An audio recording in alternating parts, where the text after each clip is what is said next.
Hi friends, welcome to my channel learning with Prachi. और आज हम लेंगे क्लास 10th का चैप्टर भोली, जिसको लिखा है के अब्बास ने। तो दोस्तों, जैसा कि चैप्टर का नाम सजेस्ट कर रहा है, इस चैप्टर में बात हुई एक लड़की की जिसका नाम है भोली। तो हम इस चैप्टर में पढ़ने वाले हैं कि भोली का नाम भोली कैसे पड़ गया, उसके परिवार में कौन कौन है और किस तरीके से भोली की जिंदगी बदल जाती है जब एक टीचर उसकी जिंदगी में आती है। दोस्तों, इस चैप्टर के थ्रू हमारे राइटर ने बहुत सारे सोशल इश्यूज को भी हाईलाइट करा है, जैसे कि जेंडर डिस्क्रिमिनेशन, लड़का और लड़की में भेदभाव करना, लड़कियों को स्कूल नहीं भेजना, डाउरी सिस्टम यानी दहेज प्रथा और फॉल्स बिलीफ यानी ऐसी सोच को अपनाना जिसके पीछे कोई लॉजिक नहीं है। तो ये सारी ही चीजें हम इस चैप्टर में पढ़ने वाले हैं। तो चलिए इस चैप्टर को और डिटेल में जानते हैं।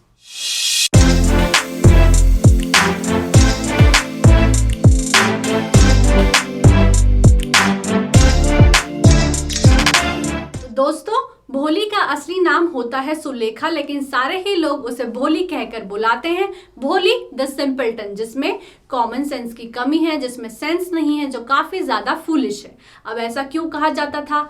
ऐसा बोला गया था कि भोली जब 10 महीने की थी तब वो अपने कॉट यानी बेड से गिर गई थी, जिसके कारण उसका ब्रेन डैमेज हो गया था। इसीलिए वो दूसरे बच्चों की तरह ग्रो नहीं कर पाई, इंटेलिजेंट नहीं हो पाई, ब्राइट नहीं बन पाई, और इसलिए भोली को हमेशा एज अ बैकवर्ड किड ही देखा जाता था। भोली जब पैदा हुई थी तब वो काफी ज्यादा प्रिटी और फेयर थी, लेकिन जब वो 2 साल की हुई तब उसे स्मॉल पॉक्स हो गया, जिसके कारण उसके पूरे शरीर पर और चेहरे पर मार्क्स हो गए और अब वो डिसफिगर्ड दिखने लगी। भोली जब 5 साल की हुई तब तक उसने कुछ बोलना नहीं सीखा था, और 5 साल बाद जब भोली ने बोलना शुरू करा तो वो स्टैमर कर यानी हकलाकर बोलती थी, जिसके कारण सारे ही लोग उस पर हंसते थे। एंड दैट इज व्हाई भोली टॉक्ड वेरी लिटिल। इसी के कारण भोली बहुत कम बोलती थी। तो दोस्तों, अगर भोली की फैमिली की बात करें तो भोली के फादर का नाम होता है नंबरदार रामलाल। रामलाल उनका नाम होता है और नंबरदार का मतलब है अ गवर्नमेंट ऑफिशियल जो रेवेन्यू कलेक्ट करता है। तो भोली के फादर जो होते हैं वो एक बहुत अच्छी पोजीशन पे होते हैं। उनका घर एक प्रॉस्पेरस घर होता है जहाँ पे खाने पीने की कोई कमी नहीं होती है। रामलाल के 3 बेटे और 4 बेटियां होती हैं। रामलाल अपने तीनों ही बेटों को शहर भेज देता है पढ़ने के लिए, जहाँ पे पहले वो स्कूल में पढ़ते हैं, फिर कॉलेज में पढ़ते हैं। रामलाल की सबसे बड़ी बेटी राधा की शादी हो चुकी होती है, मंगला की भी ऑलमोस्ट फिक्स हो चुकी होती है, और अब वो अपनी तीसरी बेटी चंपा के लिए लड़का ढूंढ रहे हैं। रामलाल को अपनी बेटियों के लिए लड़का ढूंढने में ऐसा ज्यादा प्रॉब्लम नहीं होती है, क्योंकि उसकी तीनों ही बेटी काफी ज्यादा सुंदर और हेल्दी हैं। रामलाल सिर्फ अपनी चौथी बेटी भोली के लिए वरीड है, क्योंकि भोली is neither pretty not intelligent. अब दोस्तों, यहाँ पे हमको पहला सोशल इश्यू देखने को मिलता है, जहाँ पे लड़कों को ही पढ़ने के लिए एनकरेज करा जाता है, बाहर भेजा जाता है पढ़ने के लिए, और लड़कियों को घर के काम ही सिखाए जाते हैं, घर में ही रखा जाता है। दोस्तों, जब भोली 7 साल की होती है उसी साल चंपा की शादी हो जाती है, और उसी साल गांव में एक प्राइमरी स्कूल खुलता है लड़कियों के लिए। उस स्कूल का इनॉग्रेशन करने के लिए तहसीलदार आता है, जो गांव का हेड होता है, और वो तहसीलदार रामलाल को कहता है कि तुम भी एक गवर्नमेंट ऑफिशियल हो, तुम भी गवर्नमेंट को रिप्रेजेंट करते हो, तो तुमको भी अपनी बेटियों को स्कूल भेजना चाहिए पढ़ने के लिए, ताकि समाज में, सोसाइटी में एक एग्जाम्पल सेट हो सके, ताकि दूसरे लोग भी अपनी लड़कियों को पढ़ने के लिए भेजे। अब रामलाल घर आता है और यही बात अपनी वाइफ को बताता है, जिस पर उसकी वाइफ कहती है कि क्या तुम पागल हो गए हो? अगर हम अपनी बेटियों को स्कूल भेजेंगे पढ़ने के लिए तो उनसे शादी कौन करेगा? अब दोस्तों, यहाँ पर एक सोशल इश्यू और देखने को मिलता है कि ऐसा फॉल्स बिलीफ है, ऐसा माना जाता है कि अगर लड़कियां बाहर जाकर पढ़ेंगी, लिखेंगी, काम करेगी तो उनसे कोई शादी नहीं करेगा। अब रामलाल में इतनी हिम्मत नहीं होती कि वो तहसीलदार की बात को टाल सके, क्योंकि तहसीलदार उसका बॉस, उसका सुपीरियर होता है। तो रामलाल की जो वाइफ है वो कहती है कि हम एक काम करते हैं, हम भोली को ही स्कूल भेज देते हैं, क्योंकि भोली की वैसे भी शादी के चांसेस बहुत कम है, वो बहुत बुरी सी दिखती है, अगली लुकिंग है, उसमें सेंस भी नहीं है। Let the teachers at school worry about her. अब अगले ही दिन रामलाल भोली को लेकर स्कूल जाने की तैयारी करता है। रामलाल भोली का हाथ पकड़कर उसे स्कूल ले जाता है, लेकिन भोली अपने हाथों को छुड़ाने की कोशिश करती है। अब वो ऐसा क्यों करती है? भोली क्यों डर रही है स्कूल जाने से? इसके पीछे 2 कारण है। पहला, भोली को पता नहीं है कि स्कूल क्या होता है, स्कूल क्या है, स्कूल कैसी जगह है, और दूसरा उसने एक दिन देखा था कि उसकी जो गाय होती है, उसकी जो काऊ होती है लक्ष्मी, उसको भी इसी तरीके से घर से ले जाया जा रहा था और घर से ले जाकर फिर उसे बेच दिया गया। इसलिए भोली स्कूल जाने से बहुत ज़्यादा डर रही है। वो अपने हाथों को अपने फादर के हाथ से छुड़ा रही है और घबरा कर क्या बोल रही है, न न न न नो नो नो, स्टैमरिंग करके बोल रही है कि उसे स्कूल नहीं जाना है। अब रामलाल भोली के इस बिहेवियर पे बहुत ज्यादा गुस्सा हो रहा है और भोली से बोलता है कि क्या बेवकूफों जैसे बिहेव कर रही हो। अब रामलाल अपनी वाइफ को बोलता है कि इसे अच्छे से तैयार कर दो, इसे साफ सुथरे और अच्छे कपड़े पहना दो, नहीं तो दूसरी स्कूल गर्ल्स, स्कूल की जो दूसरी लड़कियां हैं और टीचर्स रामलाल और उसकी फैमिली के बारे में क्या सोचेंगे। अब अभी तक भोली के परिवार के जो लोग हैं, भोली के जो माता पिता हैं, भोली की जो बहनें हैं, वो भोली पर ज़्यादा ध्यान नहीं देते थे।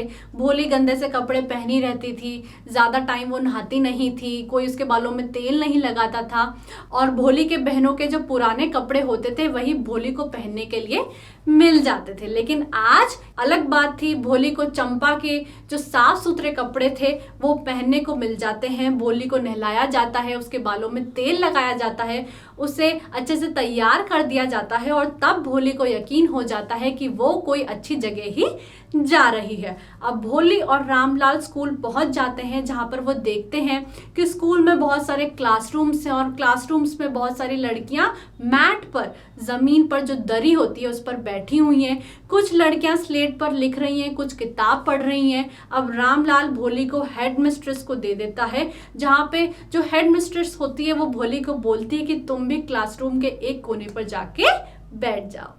दोस्तों, अब भोली जो है वो स्कूल पहुंच गई है। उसको स्कूल का मतलब तो ऐसा समझ में नहीं आ रहा है, लेकिन उसको स्कूल में बहुत ज़्यादा अच्छा लग रहा है क्योंकि उसको अपनी ही हम उम्र की लड़कियां, अपनी ही एज की लड़कियां वहां पर दिखाई दे रही हैं और भोली सोचती है कि शायद इनमें से कुछ लड़कियां उसकी सहेली भी बन जाए। अब जो स्कूल की जो टीचर है, जो लेडी टीचर है, जो मैडम है, वो कुछ पढ़ा रही हैं, लेकिन भोली को कुछ भी समझ में नहीं आ रहा है, इसलिए वो दीवार पर लगी तस्वीरों को देखने लगती है एंड द कलर्स फैसिनेटेड हर।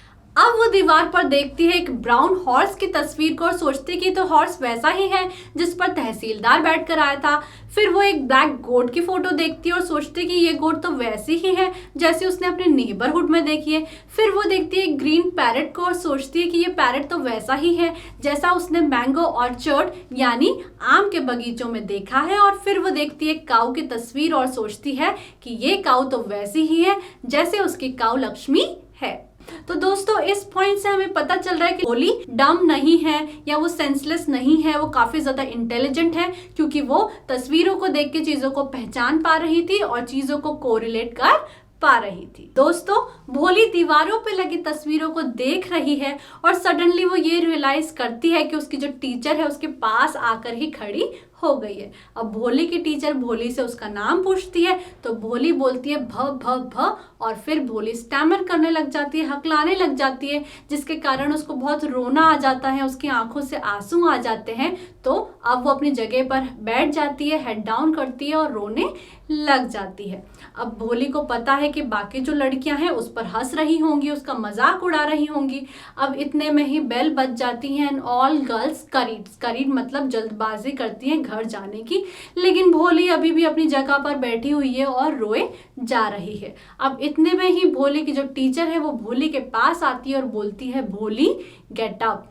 अब भोली ने अपनी पूरी जिंदगी में अपना नाम इतने सूदिंग तरीके से नहीं सुना हुआ होता है और उसकी जो टीचर होती है वो बोलती है गेट अप। ये कोई कमांड नहीं होती, एक फ्रेंडली सा सजेशन होता है जिस पर जो भोली अपनी जगह पर खड़ी हो जाती है। और अब भोली की टीचर बोलती है कि अब मुझे अपना पूरा नाम बताओ।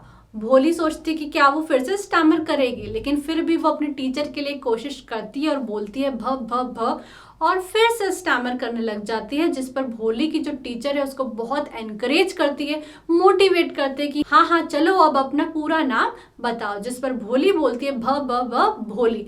फाइनली भोली अपना पूरा नाम बता पाती है, वो अपने आप को बहुत रिलीव्ड महसूस करती है, जिस पर उसकी जो टीचर है वो भोली को पैट करती है यानी उसे शाबाशी देती है और बोलती है Put your fear out of your heart and you will be able to speak like everyone else।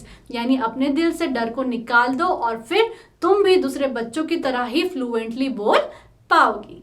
अब जब भोली की टीचर भोली से बोलती है कि तुम भी दूसरे बच्चों की तरह ही बोल पाओगी। तो भोली बहुत शॉक्ड हो जाती है, वो अपने टीचर की तरफ देखती है एज इफ पूछ रही हो कि क्या सच में। जिस पर भोली की टीचर बोलती है कि हाँ क्यों नहीं, लेकिन तुमको रोज स्कूल आना पड़ेगा, क्या तुम रोज स्कूल आओगी? जिस पर भोली जो है नॉड करती है। जिस पर भोली की टीचर उससे कहती है कि नॉड मत करो, मुझे बोलकर बताओ। जिस पर भोली बोलती है यस। भोली पूरा वर्ड बोल पाती है और वो खुद भी शॉक्ड हो जाती है कि कैसे उसने पूरा वर्ड बोल लिया। जिस पर भोली की टीचर कहती है कि देखा मैंने नहीं कहा था। अब भोली की जो टीचर होती है भोली को एक बुक दे देती है। बुक में होती है बहुत सारी पिक्चर्स जो बहुत कलरफुल होती हैं, जिसमें बहुत सारी फोटो होती है of dog, cat, goat, horse, tiger, parrot and cow just like Lakshmi. और हर फोटो के नीचे एक वर्ड लिखा हुआ होता है। अब भोली की जो टीचर होती है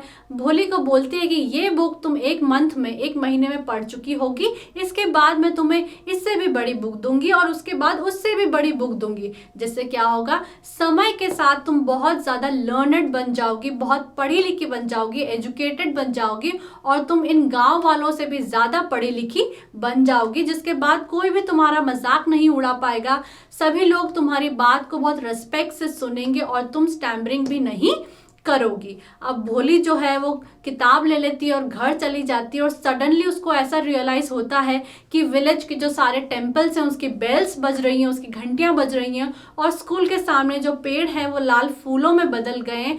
and her heart was throbbing with a new hope and a new life. तो दोस्तों यहाँ पे ध्यान देने वाली बात यह है कि भोली की जो टीचर है उस पर बहुत ज़्यादा ध्यान दे रही है, उसको पढ़ने के लिए एनकरेज कर रही है ताकि भोली फ्यूचर में जाके एक कॉन्फिडेंट और इंडिपेंडेंट गर्ल बन पाए।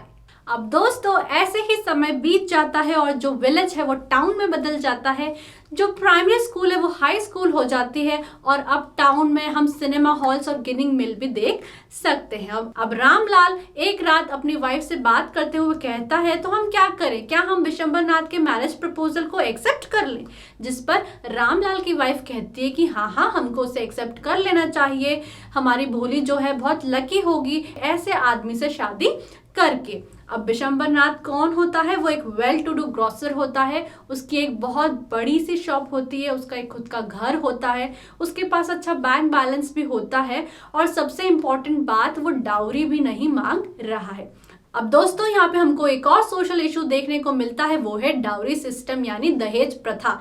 यानी पुराने जमाने में अगर किसी को अपनी बेटी की शादी करवानी होती थी तो उसको सामने वाले पर्सन को बहुत हैवी अमाउंट पे करना होता था।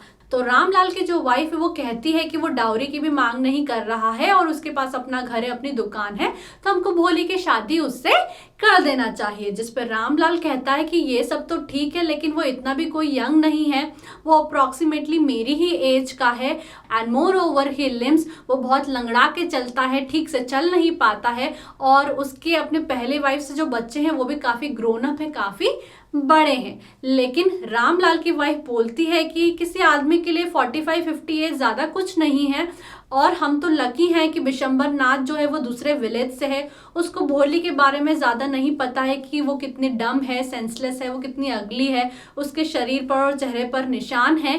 तो अच्छा ही है अगर वो हमारी भोली से शादी कर लेता है और हमको ये मैरिज प्रपोजल एक्सेप्ट कर लेना चाहिए, अदरवाइज भोली की कभी शादी नहीं हो पाएगी। जिस पर रामलाल कहता है कि हाँ वो तो ठीक है लेकिन मुझे नहीं पता भोली इस पर क्या सोचती है।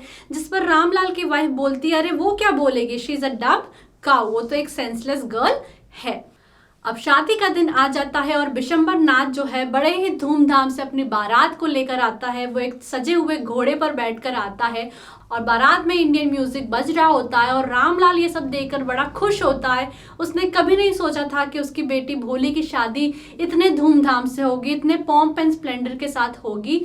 और भोली की जो बहनें हैं भोली से बहुत ज़्यादा एनवी करती हैं, जेलस होती हैं क्योंकि भोली की शादी बड़े ही धूमधाम से हो रही थी। दोस्तों अब वो ऑस्पिशियस टाइम आ जाता है और हमारा पंडित बोलता है, प्रीस्ट बोलता है कि दुल्हन को बुलाया जाए। अब हमारी जो भोली है रेड सिल्कन ब्राइडल ड्रेस पहनकर मंडप में सीक्रेट फायर के पास खड़ी हो जाती है। गार्लैंड द ब्राइड, यानी ब्राइड को माला पहनाओ, ऐसा कौन बोलता है? विशंबरनाथ का फ्रेंड उसे बोलता है। तो विशंबरनाथ अपने हाथों में एक फूलों की माला ले लेता है। एक वुमन आती है और वो भोली का जो वेल है, भोली का जो घूंघट है वो उठाती है और विशंबरनाथ भोली की एक झलक देख लेता है और वो ये देख लेता है कि भोली के चेहरे पर पोक मार्क्स हैं, यानी निशान है।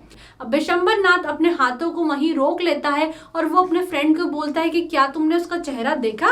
उसके चेहरे पर तो निशान है। जिस पर विशंबरनाथ का जो फ्रेंड है वो उसे बोलता है कि हाँ, तो तुम कौन से यंग हो, यानी तुम भी तो एजेड हो, तो इससे क्या फर्क पड़ता है। लेकिन अब विशंबरनाथ के मन में ग्रीड आ जाता है, लालच आ जाता है। वो क्या करता है? इस मौके का फायदा उठाता है। वो बोलता है कि मैं भोली से तभी शादी करूंगा जब रामलाल मुझे 5,000 रुपए देंगे, 5,000 रुपीज देंगे। ठीक है, तो उस जमाने में 5,000 रुपए बहुत ज्यादा बड़ा अमाउंट होता था। तो जो रामलाल होता है वो क्या करता है, 2,000 रुपए जो उसके पास होते हैं वो विशंबरनाथ को दे देता है और अपनी जो टर्बन है जिसको इज्जत माना जाता है वो विशंबरनाथ के पैरों में रख देता है और वो बोलता है कि हमारे बारे में भी कुछ सोचो, हमारी इज्जत के बारे में भी सोचो। लेकिन विशंबरनाथ तो अपनी बात पर अड़ा हुआ रहता है। वो बोलता है कि 5,000 दे दो, नहीं तो मैं अपनी बारात को लेकर जा रहा हूं। जिस पर फिर से रामलाल बोलता है कि हमारे बारे में भी सोचो, हम किसी को मुंह दिखाने के लायक नहीं रहेंगे। लेकिन विशंबरनाथ जो है अपनी बात पर अड़ा हुआ रहता है। अब रामलाल की आंखों में से बहुत आंसू बहने लग जाते हैं। वो अंदर जाता है और बाकी के पैसे लेकर आता है और वो नोटों की गड्डी विशंबरनाथ के पैरों पर रख देता है। अब जो विशंबरनाथ है वो शादी के लिए राजी हो जाता है और फिर से अब जो शादी की प्रोसेस है वो शुरू हो जाती है। अब दोस्तों, हम विशंबरनाथ के चेहरे पर एक स्माइल देख सकते हैं, एज इफ उसने कोई बाजी खेली और उसमें जीत हासिल कर ली हो। विशंबरनाथ फिर से फूलों की माला अपने हाथों में ले लेता है और शादी की प्रोसेस जो है वो फिर से स्टार्ट हो जाती है। अब फिर से भोली का जो वेल है, जो घूंघट है वो उठाया जाता है, लेकिन भोली इस बार नीचे बिल्कुल भी नहीं देख रही है। She was looking straight at her prospective husband and in her eyes there was neither hate nor anger, just cold contempt. यानी इस बार भोली बिल्कुल भी नीचे नहीं देख रही है, वो स्ट्रेट विशंबर की आंखों में देख रही है और उसकी आंखों में ना ही गुस्सा है ना ही हेट है, लेकिन वो इस तरीके से विशंबर को देख रही है एज इफ विशंबर कोई भी रेस्पेक्ट और ऑनर डिजर्व नहीं करता है। और भोली जो है विशंबरनाथ के हाथ से वो फूलों की माला ले लेती है और सेक्रेट फायर में फेंक देती है। और अब भोली बोलती है, पिताजी take back your money, I am not going to marry this man. अब भोली जैसे ही बोलती है पिताजी, वो इतना लाउड और क्लियर बोलती है कि सारे जो लोग हैं, भोली के जो फादर मदर हैं, सिस्टर्स हैं, ब्रदर हैं, रिलेटिव्स हैं, वो सारे ही शॉक हो जाते हैं, क्योंकि उन्होंने कभी भी भोली को इतना लाउड और क्लियर बोलते हुए नहीं सुना है, हम हमेशा स्टैमरिंग करते हुए सुना है। तो वो सारे ही लोग शॉक हो जाते हैं और भोली जो है वो बोलती है कि पिताजी अब अपने पैसे वापस ले लीजिए, मैं इस आदमी से शादी बिल्कुल भी नहीं करूंगी। दोस्तों, अब भोली की ऐसी बातों को सुनकर रामलाल जो है वो बहुत ज्यादा शॉक में चले जाता है और उस मैरिज में आए जितने भी गेस्ट हैं वो आपस में बात करने लग जाते हैं कि सो अगली एंड सो शेमलेस, यानी कैसे लड़की है, इतनी बुरी सी दिखती है और इतनी शेमलेस भी है।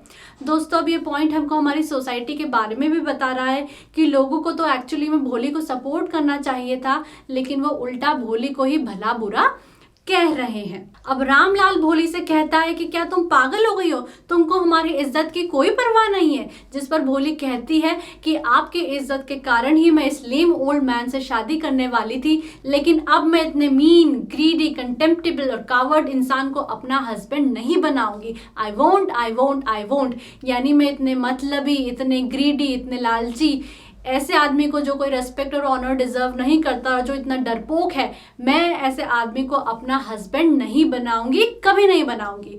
अब जो इतने सारे लोग खड़े होते हैं उसमें से एक जो बूढ़ी औरत होती है वो बोलती है कि अरे कितनी शेमलेस लड़की है, कितनी अगली और शेमलेस है, हमने तो सोचा था कि ये एक डम गर्ल है, ये तो बहुत सेंसलेस है, लेकिन देखो ये कैसे बात कर रही है। अब भोली जो है उस औरत की तरफ पलटती है और बोलते हैं कि हाँ आंटी, आप सही कह रहे हो, मैं एक डम काऊ थी, मैं एक सेंसलेस लड़की थी, लेकिन अब मैंने बोलना शुरू कर दिया है और अब मैं बोलूंगी। क्या आप और सुनना चाहती हैं? अब जो विशंबर नाथ है वो अपनी बारात के साथ वापस जाने की तैयारी करने लगता है और बैंड्समैन को नहीं पता है कि वो क्या करें, तो वो एक क्लोजिंग सॉन्ग चला देते हैं। अब जो रामलाल है, भोली के फादर हैं, वो अपनी जगह पर ही खड़े हुए हैं, सारे ही लोग चले गए हैं, वो अपनी जगह पर ही खड़े हैं, उनका हेड डाउन है और अब वो भोली की तरफ देखते हुए बोलते हैं कि भोली अब तुम्हारा क्या होगा, तुमसे कौन शादी करेगा। जिस पर भोली जो है बहुत ही काम वॉइस में बोलती है कि पिताजी आप बिल्कुल भी चिंता मत करिए,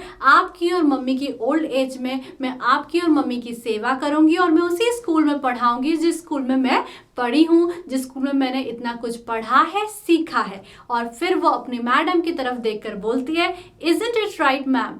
तो अब भोली अपनी जो टीचर है उनकी तरफ देखकर बोलती है कि मैंने सही कहा ना मैडम। अब भोली की जो टीचर है, जो कॉर्नर में खड़ी होकर ये सारा ड्रामा देख रही होती है, वो बोलती है कि यस ऑफ कोर्स भोली, यानी भोली क्यों नहीं। And in her smiling eyes was the light of a deep satisfaction that an artist feels when contemplating her masterpiece। यानी जब एक आर्टिस्ट अपने मास्टरपीस को कंप्लीट कर लेता है तो उसकी आंखों में बहुत ज़्यादा चमक होती है, चेहरे पे स्माइल होती है और एक सेटिस्फैक्शन होता है। और यही चमक, यही स्माइल, यही सेटिस्फैक्शन हम भोली के टीचर में भी देख सकते थे और वो बहुत अच्छा महसूस कर रही थी क्योंकि वो हमेशा से चाहती थी कि भोली एक कॉन्फिडेंट गर्ल बने और वो अब ऐसा होते हुए देख रही थी, तो वो काफ़ी ज़्यादा खुश थी। और ऐसे ही हमारा जो चैप्टर है वो खत्म हो जाता है। तो फ्रेंड्स, ये था मेरी तरफ से चैप्टर भोली का एक्सप्लेनेशन। अगर आपको ये वीडियो अच्छा लगा हो तो वीडियो को लाइक कर दो, चैनल को सब्सक्राइब कर दो and wish you good luck for your exams.